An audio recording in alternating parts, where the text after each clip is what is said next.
भी भगवान के सामने मांगने का मौका मिले तो भगवान की सन्निधि ही मांगना चाहिए। छोटी मोटी वस्तु मांग करके हम क्या प्राप्त कर लेंगे।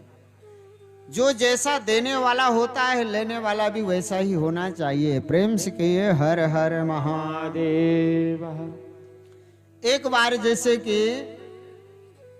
राष्ट्रपति की नियुक्ति होती है, नवनिर्वाचित राष्ट्रपति हुए तो उन्होंने मन में विचार किया कि चलो जेल में चल करके देखें वहां जेल में कैदी लोग कैसे रहते हैं।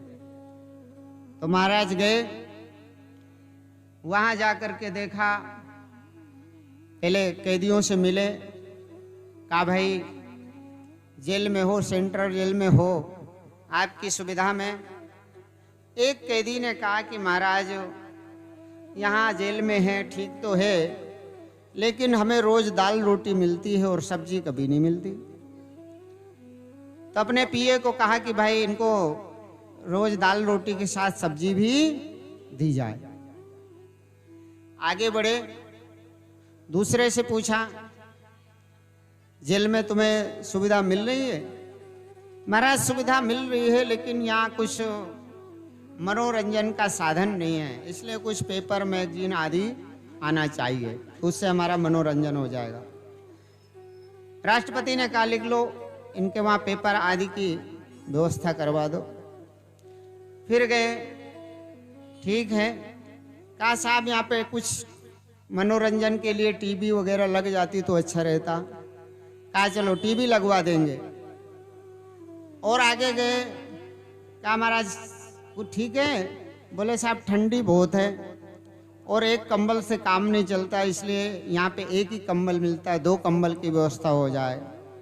तो 2 कंबल की व्यवस्था करो। कहा लिख लो 2 कंबल की व्यवस्था करना इनको। फिर आगे गए,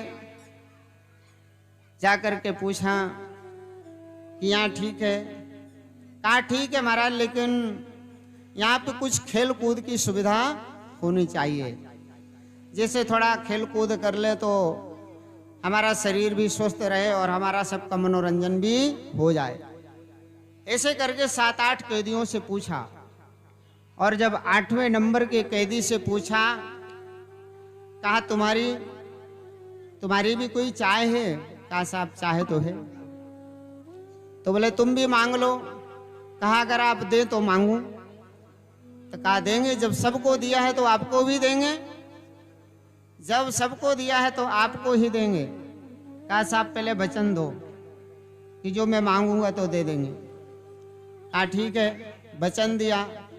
उसने कहा साहब हम इस काल कोठरी में पड़े हुए हैं और हम 302 के कैदी, हमें फांसी होगी, और एक राष्ट्रपति का ऐसा पद है जो इतने बड़े कैदी को भी वो जेल से छुड़ा सकता है। तो कहा तुमने इतनी बड़ी बात कैसे मांग ली? कहा साहब मैंने पढ़ा लिखा है, मैंने नागरिक शास्त्र पढ़ा है, मैंने संविधान पढ़ा, मुझे पता है कि राष्ट्रपति के पास वो अधिकार होता है कि वो चाहे तो कैदी को भी अपने आदेश से छुड़ा करके उसको बाहर कर सकता है। तो देखो मांगा तो सबने, लेकिन सबने मांगा लेकिन वो जेल के अंदर ही रह गए, और जो उसने मांगा तो वो जेल करके बाहर आ गया, स्वतंत्र हो गया। तो कहते हैं मांगने का भी एक तरीका होता है। ऐसा मांगिए कि फिर भवसागर में भटकना न पड़े और भगवान शिव की सन्निधि प्राप्त हो जाए। इसलिए शिव पुराण की जो कथा है, संत कहते हैं कि ये कथा बीमा के समान है। जैसे आपने बीमा करवा दिया तो आपके मरते दम तक उसका जो ब्याज है आपको मिलता रहेगा। उसी प्रकार से इस भाव को लेकर के भगवान शिव की कथा में बैठ करके ग्रहण करना चाहिए, सुनना चाहिए, और भगवान से ऐसी ही वस्तुओं को मांगना चाहिए जो हमें जन्म जन्मांतर तक सुकृत प्रदान करे, पुण्य प्रदान करे, भगवत धाम की गति प्रदान करें।